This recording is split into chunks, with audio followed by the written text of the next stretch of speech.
Hello students. Today we discuss about the classification of diffraction of light and also compare with the such classifications. Again we want to find some differences between interference and diffraction. तो इस lecture में हम लोग यही discuss करेंगे कि diffraction of light कितने तरह की होगी और ये क्लासिफिकेशन एक दूसरे से कैसे अलग होंगे तथा इंटरफेरेंस और डिफ्रैक्शन एक दूसरे से कैसे अलग होंगे। यहीं से टॉपिक मिलेगा कि डिफ्रैक्शन डिवाइसेस कितने तरह की होगी, दोनों का मैकेनिज्म क्या होगा, ये सब टर्म मिलेगा। तो एक कंटेंट लेंगे हम लोग, इसका नाम होगा क्लासिफिकेशन ऑफ डिफ्रैक्शन या टाइप्स ऑफ डिफ्रैक्शन। तो इसमें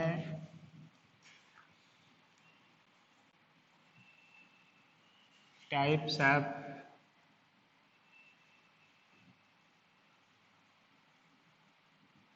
डिफ्रैक्शन, तो ये there are two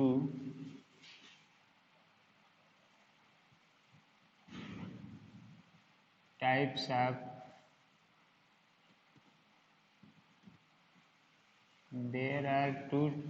of diffraction. First होता है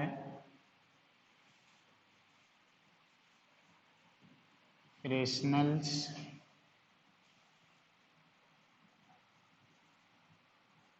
class of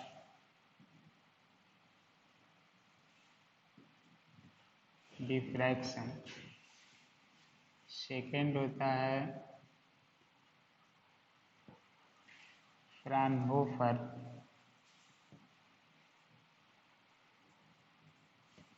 class of diffraction.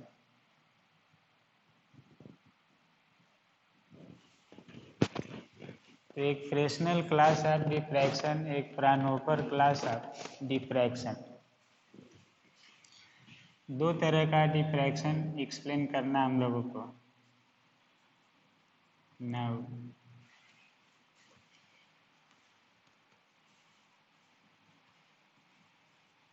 comparison between both are expressed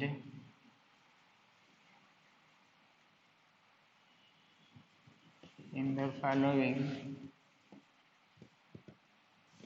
table। तो दोनों का कंपेयर क्या होगा, एक में लेते हैं हम लोग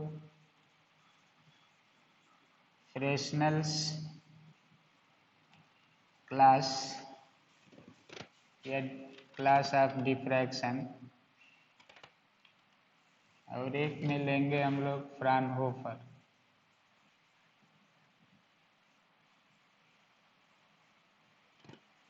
क्लास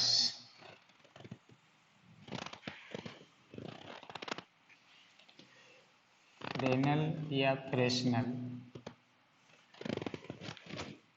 तो देखिए ग्रीमाल्डी जिन्होंने डिफ्रैक्शन को इन्वेंट किया था कि डिफ्रैक्शन एक लाइट की प्रॉपर्टी होगी जो अदर प्रॉपर्टी से अलग होगी, उसके बाद डिफ्रैक्शन को किसी पर्टिकुलर डिवाइस की सहायता से कैसे ओरिजिनेट किया जाएगा, कैसे देखा जाएगा, ये बाद के साइंटिस्ट एक फ्रेनेल साइंटिस्ट थे, उन्होंने इसको सिस्टम में लाया। उसके बाद फ्राउनहोफर ने डिफ्रैक्शन को ओरिजिन में लाया और दिखाया कि डिफ्रैक्शन की प्रक्रिया कैसे हम लोग ले सकते हैं, प्रैक्टिकली कहीं भी ऑब्जर्व कर सकते हैं, देख सकते हैं, अप्लाई कर सकते हैं। तो दो साइंटिस्ट हैं फ्रेनेल और फ्राउनहोफर, ये लोग डिफ्रैक्शन को एक्सप्लेन किए हैं अपने अपने मैकेनिज्म से। दोनों लोगों का मैकेनिज्म सही है। ज़्यादा यूज होता है फ्राउनहोफर क्लास ऑफ डिफ्रैक्शन। तो इन दोनों में क्या कंपेयर होगा, दोनों डिवाइसेस कैसे होगी, तो ये हम लोग एक्सप्लेन करेंगे। यहीं से मिलेगा कि फ्रेस्नेल क्लास में कौन कौन से टर्म पढ़ना है, फ्राउनहोफर क्लास में कौन कौन से टर्म पढ़ने हैं।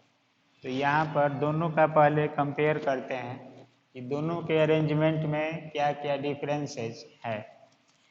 तो फर्स्ट है, जैसे इसमें लाइट सोर्स होगी और एक डिफ्रैक्शन होगा। यहाँ पर मान लीजिए कि एक लाइट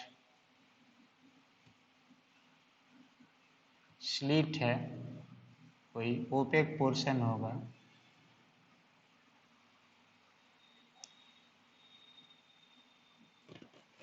और एक लाइट सोर्स होगा यहाँ। तो लाइट सोर्स है, ये स्लिट है सपोज कीजिए, और यहाँ पर स्क्रीन होगा कोई ना कोई स्क्रीन।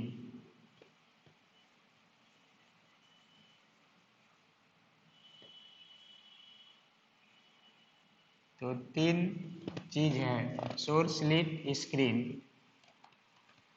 इसकी जो सोर्स से डिस्टेंस रहती है स्लिट की, इसमें से रेज आती है, यहाँ से डिफ्रैक्ट होगी इसके किनारे से, और यहाँ पर भी किनारे से जाएगी, और ये रेज अपने आप किसी न किसी पॉइंट पर जा करके सुपर इम्पोज होती है, ऐसे किसी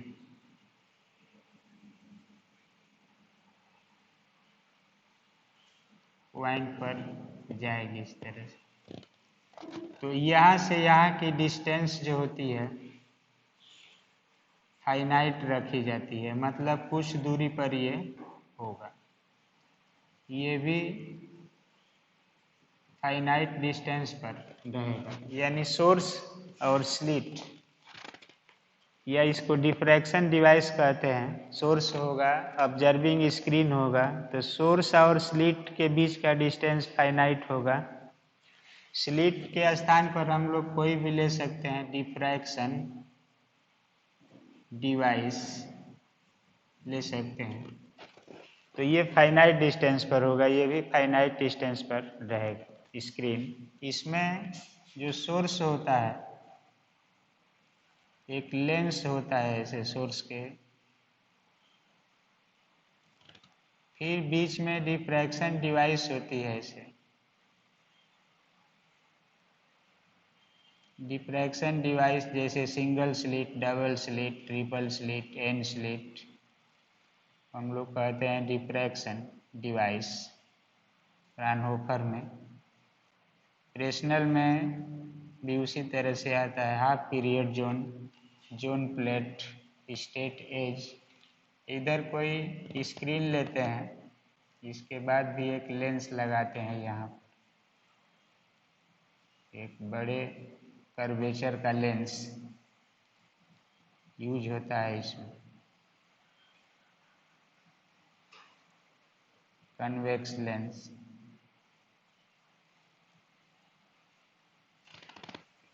उसके बाद स्क्रीन,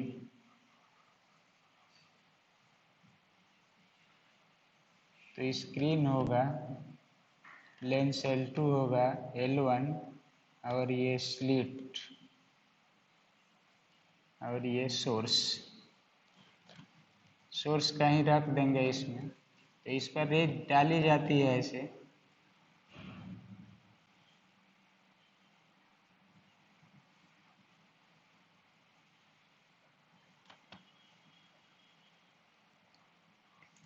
कुछ रेज ऐसे जाएगी इस पर, कुछ रेज यहाँ से इस पर पड़ेगी,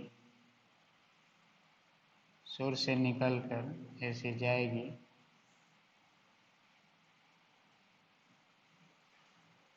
इसको अलग अलग एक्सप्लेन करना है।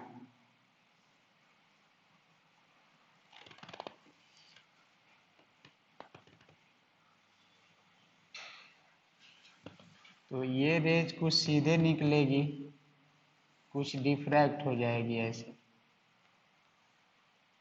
तो जो सीधे निकलेगी यहाँ पर सेंटर पर पहुँच जाएगी और कुछ ऐसे बेंड हो करके इधर जाएगी।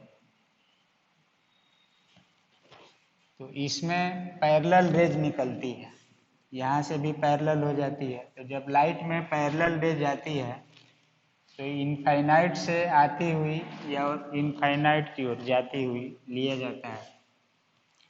तो इस व्यू से कहा जाता है कि इसके जो बीच का इफेक्टिव डिस्टेंस होगा ये infinite.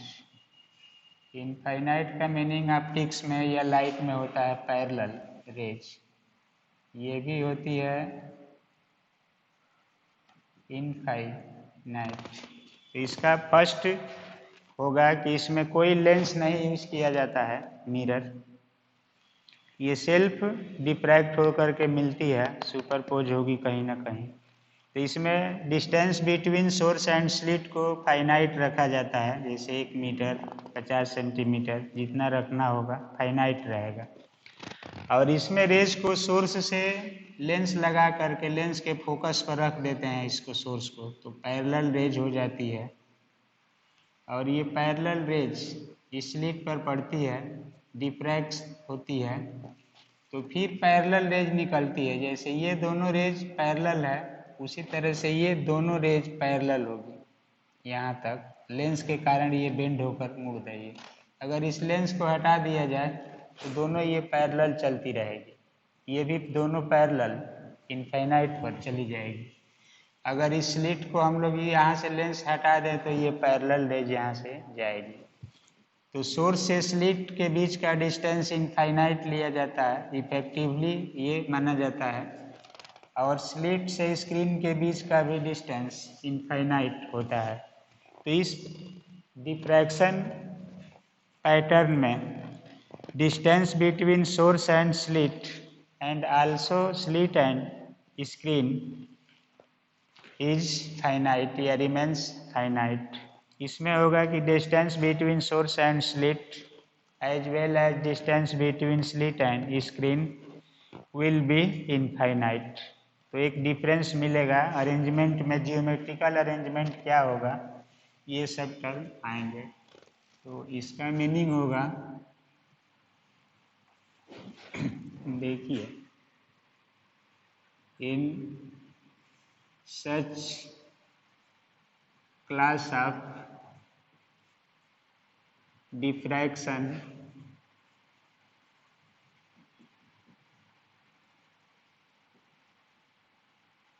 distance between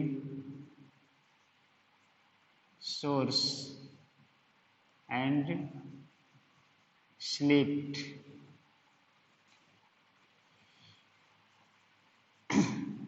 as well as distance between slit and screen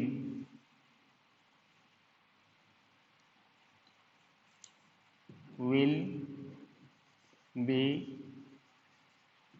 finite।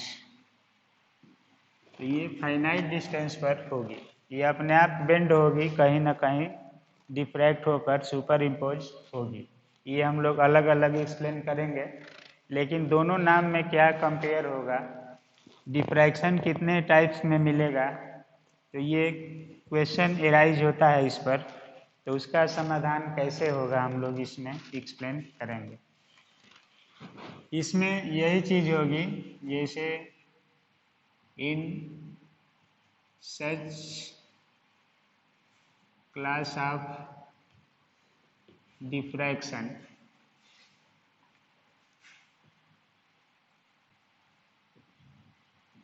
Effective distance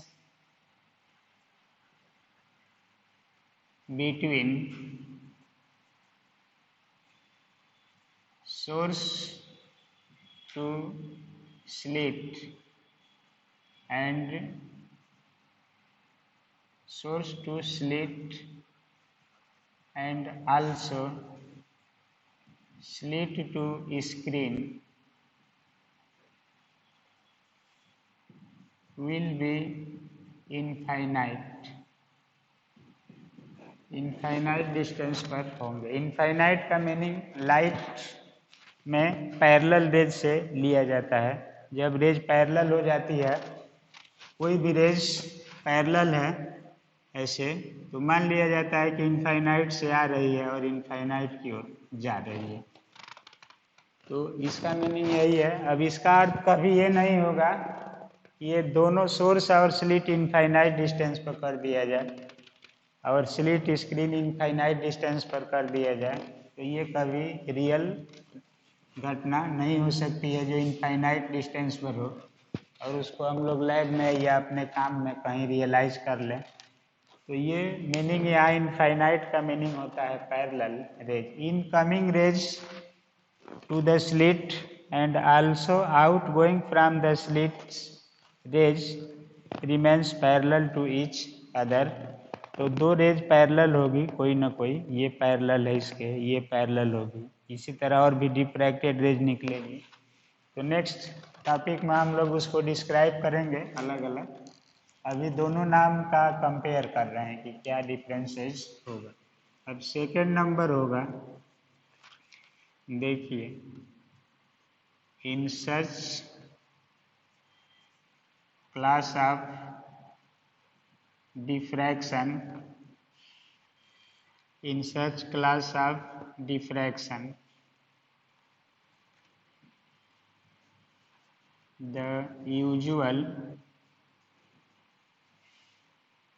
wave front may be plane or spherical or cylindrical। तो इसमें वेव फ्रंट 3 टाइप्स का होता है।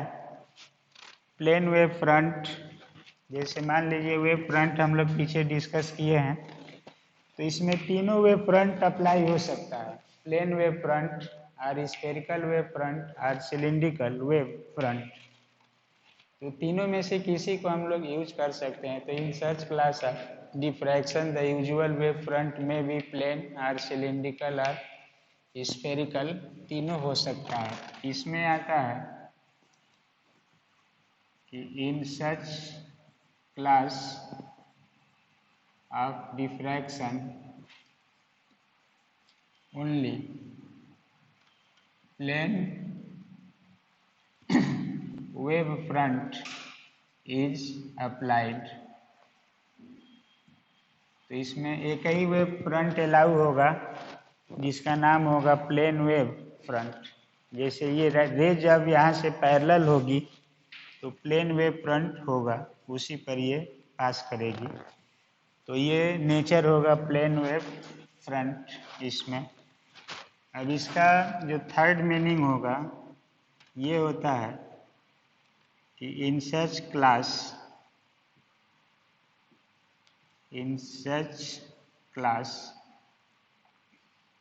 Of diffraction central fringe may be bright और dark. तो इसका meaning है कि इस सिस्टम में सेंट्रल फ्रिंज ब्राइट भी हो सकती है, डार्क भी हो सकती है, लेकिन इस सिस्टम में सेंट्रल फ्रिंज ऑलवेज ब्राइट होती है। तो इसका मीनिंग होगा third, in such class of diffraction pattern central fringe is always remains bright, always remains bright। तो ये डिफरेंसेज होंगे दोनों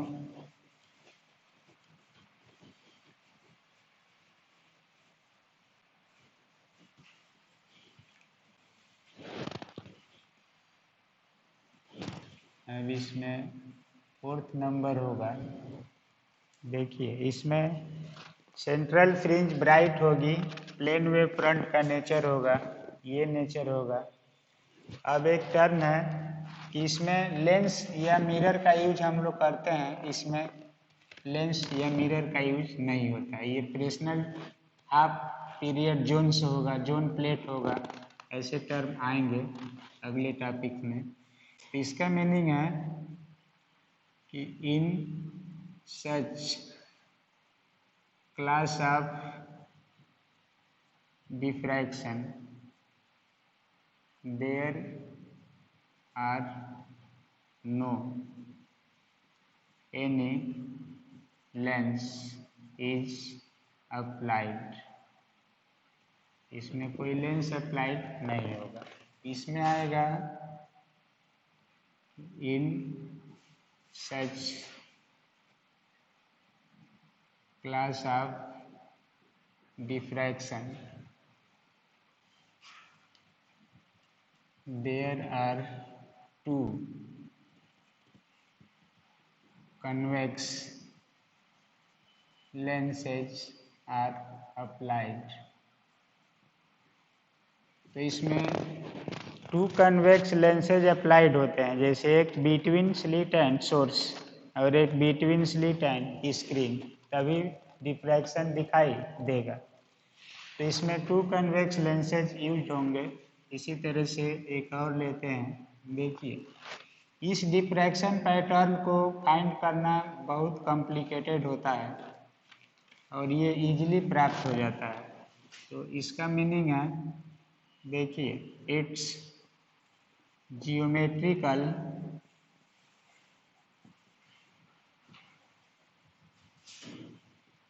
arrangement is very complicated, very complicated होता है।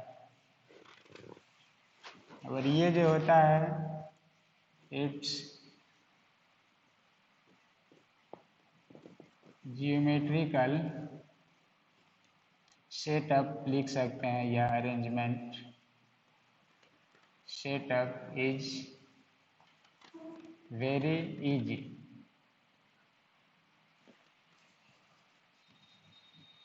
very easy and it is more usual, ये अधिक उपयोगी होगा एंड सो ऑन। तो ये दोनों नोमेक्लेचर में बेसिक कंपेयर है, डिफरेंसेज है कि किसका अरेंजमेंट कितना इजी होगा, कठिन होगा, क्यों होगा। तो इसमें लेंस का यूज कर दिया जाता है, आसान हो जाता है। किसमें लेंस यूज होगा, किसमें नहीं होगा, किसकी सेंट्रल फ्रिंज ब्राइट होगी, किसकी ब्राइट भी हो सकती है, डार्क भी हो सकती है, दोनों ऑप्शन है। इसमें वेव फ्रंट का नेचर क्या होगा और डिस्टेंसेज क्या होंगे, इसमें फाइनाइट इनफाइनाइट का मीनिंग क्या है। तो ये कंपेयर बिटवीन है Fraunhofer and Fresnel class of diffractions, ये दोनों में डिफरेंसेस है।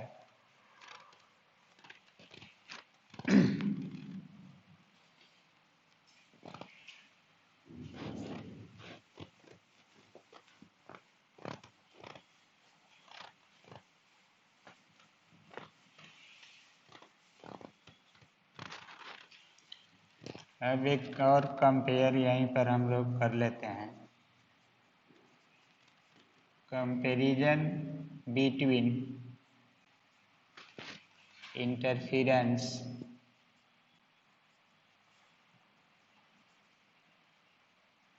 And diffraction.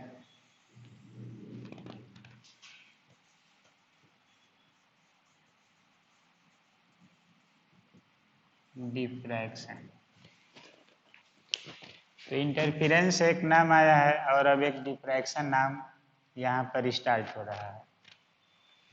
तो हमारा लाइट के प्रॉपर्टी जो इंटरफेरेंस है उसके अबाउट कितना कंसेप्ट है और डिफ्रैक्शन के अबाउट कितना कंसेप्ट होगा, दोनों में क्या डिफरेंसेस है, हम लोग इसको हमेशा सर्च में रखेंगे कि इंटरफेरेंस में जो घटना हो रही थी डिफ्रैक्शन में होगी कि नहीं होगी और क्या डिफरेंसेस मिलेंगे।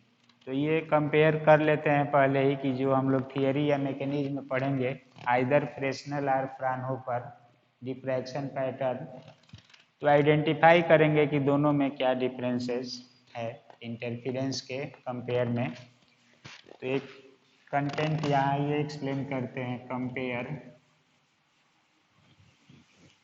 Between interference and diffraction.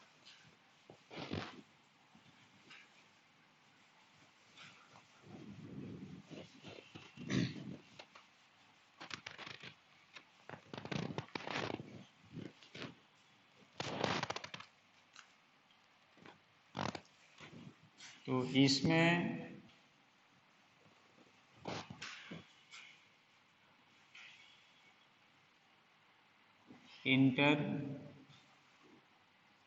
Interference और एक डिफ्रैक्शन,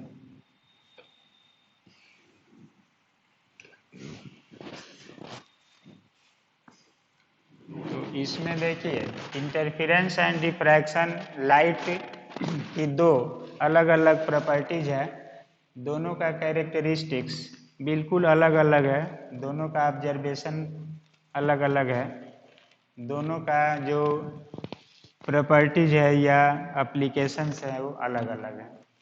तो इसमें हम लोग कंपेयर करते हैं, जैसे इंटरफेरेंस है तो इंटरफेरेंस में देखिए पहला प्रॉपर्टीज होगा कि it is a result of super position of to coherent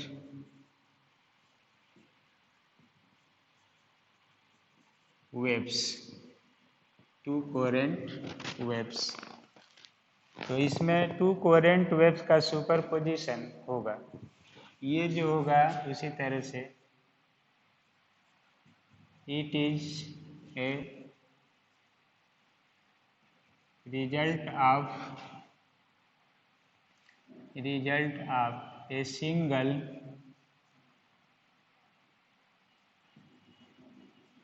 light wave or two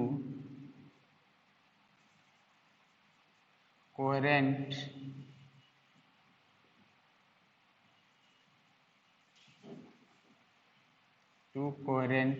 or three coherent dot dot N slit होता है तो एन तक भी वेव इसमें ली जाती है, थ्री कोहेरेंट लाइट वेव्स के कारण ये बनता है। इसका मतलब है कि ये जो परिणाम आएगा डिफ्रैक्शन का उसमें सिंगल वेव भी हो सकती है, जैसे सिंगल स्लिट से सुपरपोज कराया जाता है, two slits, three slits, N slits से मिलती है, तो ये आगे टर्म मिलेंगे। इसमें कम से कम दो चाहिए, दो लाइट वेव का सुपरपोजिशन होगा। इसमें एक भी लाइट वेव ले करके हम लोग उसको अलग अलग पार्ट में कर सकते हैं, सिंगल स्लिट से भी फाइंड कर सकते हैं। इसमें टू इंडिपेंडेंट सोर्स चाहिए, इसमें उसका कोई रिक्वायरमेंट नहीं है, उसको अगला हम लोग देख सकते हैं, टू इंडिपेंडेंट सोर्स से भी फाइंड कर सकते हैं, लेकिन इसमें सिंगल सोर्स का भी डिफ्रैक्शन हो जाएगा। दूसरा कंसेप्ट है its fringes are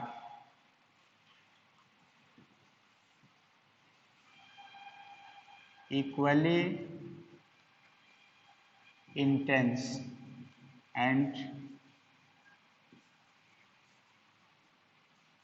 uniformly distributed on both sides of central fringe. Central fringe के दोनों ओर इसमें इक्वली इंटेंस का मतलब है कि जैसे फ्रिंज बनती है इसमें, तो जो फ्रिंज एक बनेगी उसी का रिपीटिशन बार बार होगा। ऐसे एक फ्रिंज बन गई तो दूसरी बनेगी इस तरह से। तो जितना इंटेंस ये रहती है उसी रेशियो में ये भी इंटेंस रहती है दोनों साइड। तो ये इक्वली इंटेंस होती है, इंटेंसिटी है, इधर आप ले लेते हैं डेल्टा फेज डिफरेंस। इसमें ऐसा नहीं होता है। इसमें जो होगा सेंट्रल फ्रिंज का नेचर अलग होगा, बाकी का नेचर अलग होगा। इधर प्लस लेते हैं और इधर माइनस ऐसे। तो इसमें देखिए ये आएगा it's fringes are not equally spaced and equally intense,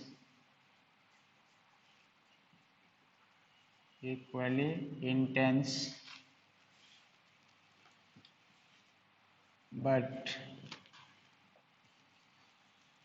only central fringe is clearly observed and other fringes are other जो फ्रिंज होती है वो क्लियरली ऑब्जर्व नहीं होती है, आर बिकम कॉम्प्लिकेटेड।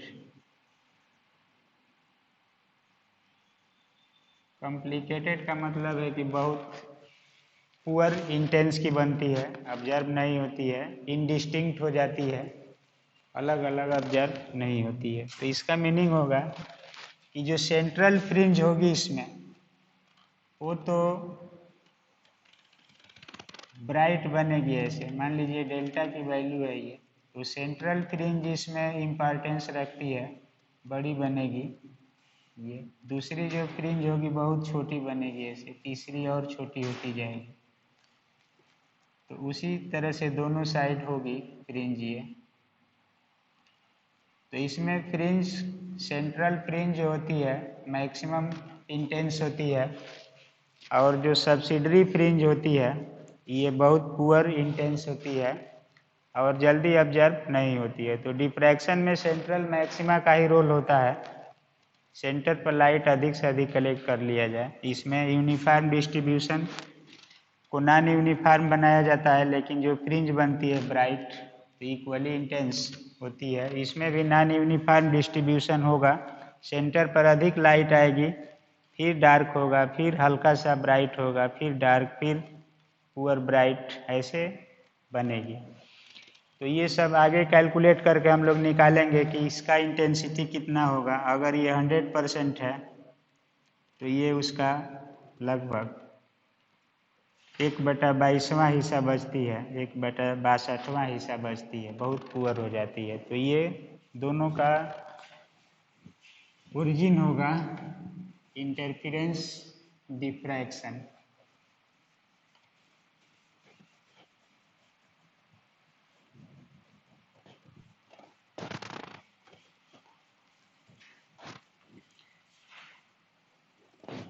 देखिए इसमें थर्ड नंबर होगा इट्स सेंट्रल फ्रिंज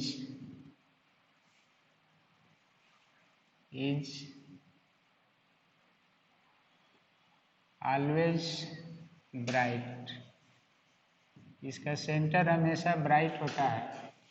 इसमें अगर फ्राउनहोफर है तो सेंटर ब्राइट होगा, फ्रेस्नल है तो सेंटर डार्क भी हो सकता है। तो इसमें दोनों संभावनाएं होती है। इट्स सेंट्रल फ्रिंज में बी ब्राइट और डार्क, दोनों में से कोई भी हो सकती है। क्लास ऑफ डिफ्रैक्शन पैटर्न पर निर्भर करेगा।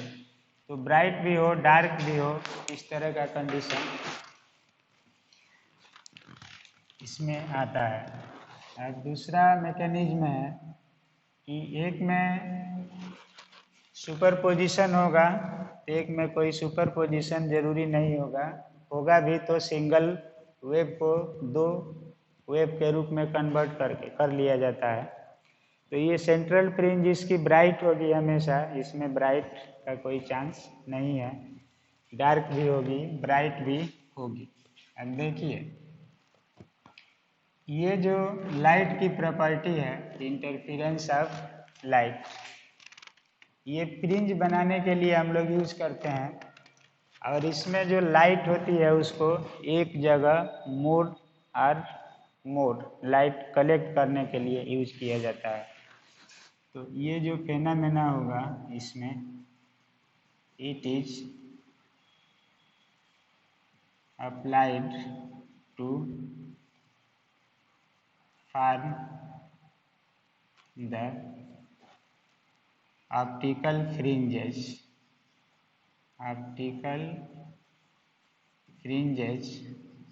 and also determine the wavelength difference, refractive index, thickness। तो ये सब प्रॉपर्टी फाइंड की जाती है इससे, and so on.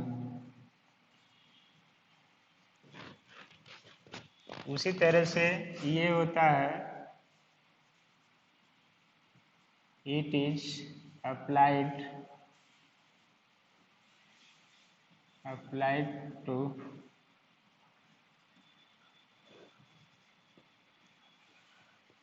collect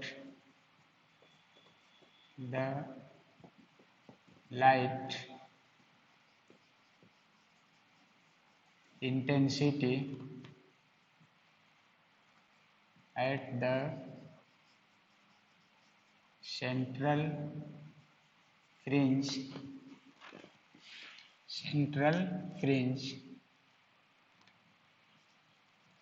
and resolution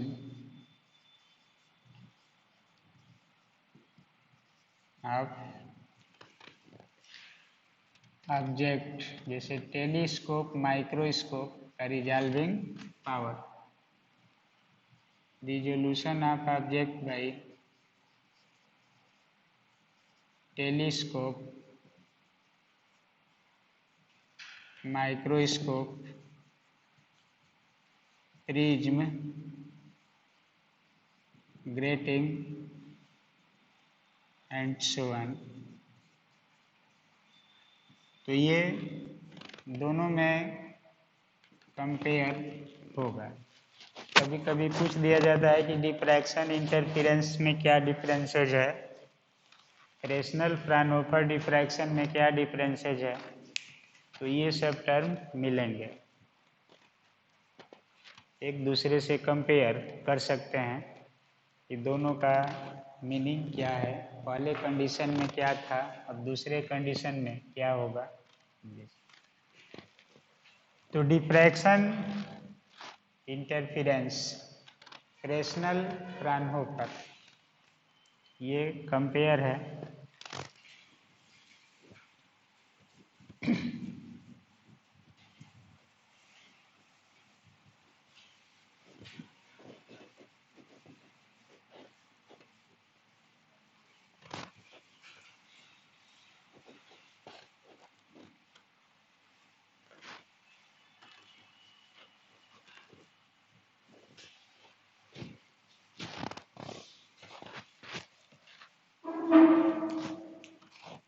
तो आप देखिए इसमें जैसे हम लोगों को डिफ्रैक्शन जो पैटर्न है इसमें दो मिला, एक का नाम है फ्रेस्नेल और एक का नाम है फ्राउनहोफर।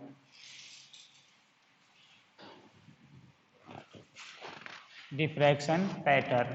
तो अब हम लोग किसी एक को लेकर आगे बढ़ते हैं, जैसे फ्रेस्नेल क्लास ऑफ डिफ्रैक्शन और फ्राउनहोफर क्लास ऑफ डिफ्रैक्शन। तो फ्रेस्नेल क्लास ऑफ डिफ्रैक्शन में जैसे नाम आता है, एक नाम आएगा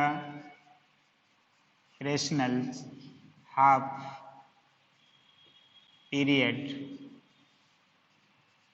जोन। इसी तरह से ये अंडरस्टैंडिंग पॉइंट है, इसको समझते हैं, आगे हम लोग इसका जिक्र करेंगे, यही मैकेनिज्म पढ़ेंगे। दूसरा होगा zone plate, positive zone plate, negative zone plate. Zone plate work as convex lens. इसी तरह से diffraction due to straight edge, straight edge से डिफ्रैक्शन, थिन वायर से डिफ्रैक्शन, डिस्क से डिफ्रैक्शन, तो ये सब नाम इसमें आएंगे ऐसे। उसी तरह से ये जो फ्राउनहोफर डिफ्रैक्शन होगा, अब इसका मैकेनिज्म है तो इसमें पढ़ेंगे आप लोग diffraction due to single slits, single slit से diffraction, diffraction due to double slits, इसी तरह से diffraction due to thin wire circular aperture और diffraction due to N slits, या इसी को कहते हैं grating device. Diffraction due to circular aperture, diffraction due to disc, diffraction due to thin wire system. तो इसमें से कुछ पढ़ना है आप लोगों को। तो ये दोनों का अरेंजमेंट कैसे होगा, मैकेनिज्म क्या होगा, फ्रिंज बनेगी तो उसका इंटेंसिटी का डिस्ट्रीब्यूशन कैसे होगा, ये सब चीज़ें इसमें भी फाइंड करना है। तो इसमें ये है कि डिफ्रैक्शन में लाइट इंटेंसिटी, जैसे आप लोगों को बताया गया है कि सेंटर पर लाइट ज़्यादा कलेक्ट होगी, मैक्सिमा बनेगा, दूसरा मैक्सिमा बहुत कम होगा, ऐसे वैनिश कर जाएगा एक दो के बाद। तो यहाँ पर लाइट को एक पॉइंट पर कलेक्ट करने का मैकेनिज्म क्या है डिवाइस में, कैसे लाइट अधिक से अधिक एक पॉइंट पर कलेक्ट हो जाए और दूसरे जगह की लाइट भी एक पॉइंट पर आप शिफ्ट करा लें। जैसे किसी चीज़ को जूम करते हैं, फ्लैश जलाते हैं, लाइट को बढ़ा घटा देते हैं, तो उसका डिवाइसेज में मैकेनिज्म क्या होगा। जैसे मोबाइल का स्क्रीन है, कंप्यूटर है, लैपटॉप है, प्रोजेक्टर है, या डिफ्रैक्शन मेड टार्चेज हैं जो डॉक्टर यूज करते हैं ऑपरेशन में, टार्च जला करके आँख में कुछ चेक करते हैं, गला में चेक करेंगे, कुछ किसी आर्गन को ऑपरेट करेंगे तो कटिंग करने में चेक करेंगे, कहीं पर अंदर ग्राउंड खुदाई हो रही है, माइंस में मिनरल्स की तलाश की जा रही है, गैसेस खोजी जा रही है, तो कहीं सुरंग बनाई जा रही है, कहीं अंडरग्राउंड रेलवे लाइन बिछाई जा रही है, तो जो टार्चेज यूज की जाती है जिसमें लाइट का फ्लैश दूर तक, एक ही जगह से दूर तक और शार्प, जिसमें ब्राइटनेस कम हो, लेजर लाइट की तरह से शार्प हो और चकाचौंध उसमें न हो, वो लाइट डिफ्रैक्शन से कलेक्ट करने पर मिलती है, स्पॉट के रूप में, धब्बा के रूप में प्राप्त होगी, जिसमें कोई चीज़ आप आसानी से ऑब्जर्व कर सकते हैं। अगर मान लीजिए कि इसको देखना है कोई चीज़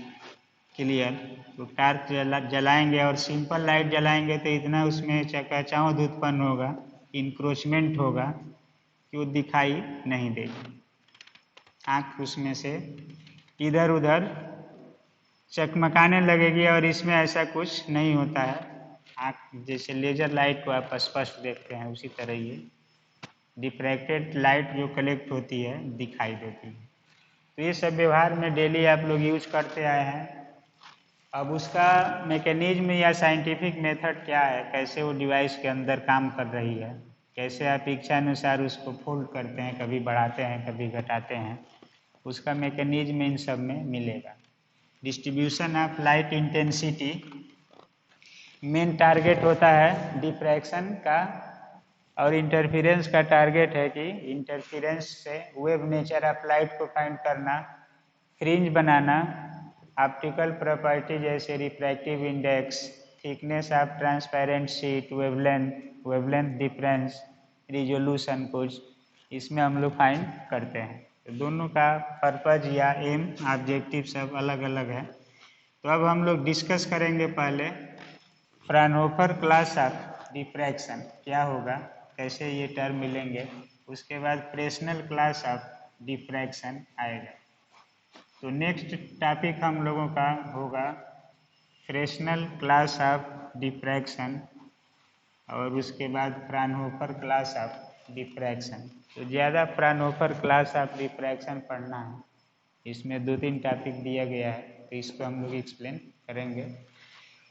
तो इस लेक्चर में हम लोग ये डिस्कशन किए कि डिफ्रैक्शन ऑफ लाइट कितने तरह की होगी, उनका कंपेयर क्या होगा, ये एक्सप्लेन कराया गया।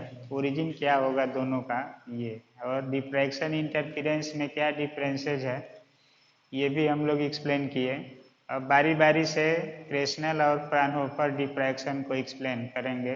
तो firstly we consider the mechanism of Fresnel class of diffraction.